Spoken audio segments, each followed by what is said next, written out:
Pennsylvania, when the fans and shoppers disappear. Philadelphia, Pittsburgh, the Poconos.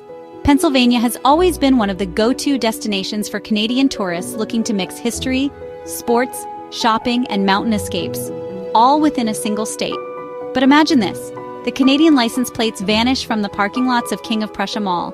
No more hockey-crazed fans road tripping for a Flyers versus Maple Leafs game.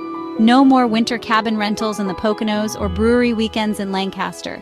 For Pennsylvania, that's not just bad news. It's an economic dent you feel. Let's talk dollars and cents. Canadians make up a huge chunk of out-of-state tourism revenue here, especially in the Eastern Corridor. From Niagara Falls to Hershey, seasonal businesses bank on those polite, maple-loving visitors crossing the border. Why?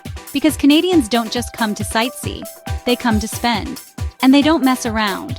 Outlet shopping, big league sports games, casinos, you name it. Canadian tourists are a key part of the engine keeping these leisure industries humming.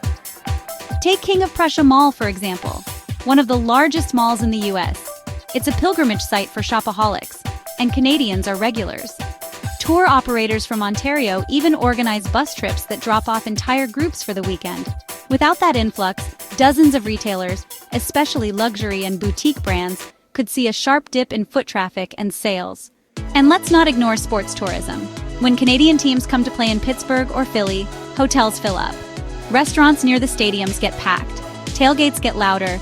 It's not just about ticket sales. It's the entire economic halo that follows. Strip that away, and suddenly those event weekends don't hit the same. Even rural tourism feels it. Places like the Pocono Mountains thrive on short-term rental income, ski trips, and summer getaways, many of which are fueled by Canadian families who want a slice of Americana without flying too far. Without that seasonal boost, resorts scale back, staff get cut, and some towns see businesses shut doors earlier than usual. It doesn't stop at leisure. The casinos in northeastern Pennsylvania get a significant portion of their weekend players from across the border. Remove them from the equation, and suddenly, your bottom line gets a whole lot leaner. And the Amish country tours in Lancaster? Believe it or not, they're a hit with international tourists, Canadians included. And what about real estate?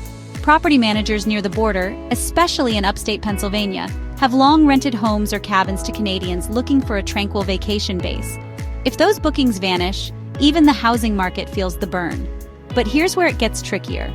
Pennsylvania's tourism board has spent years courting Canadian travel media, bloggers, and agencies. They've invested in targeted marketing campaigns specifically for Toronto and Montreal audiences.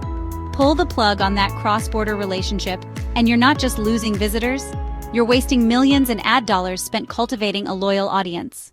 Locals might not see it right away. After all, Philly still has its cheesesteaks.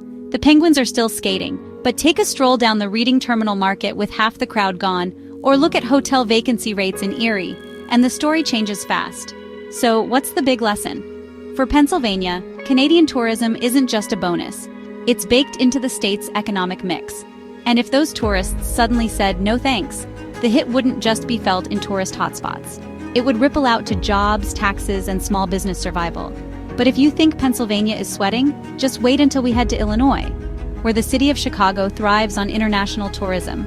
And losing Canada means fewer flights, fewer festivals, and fewer dollars pouring into the Windy City.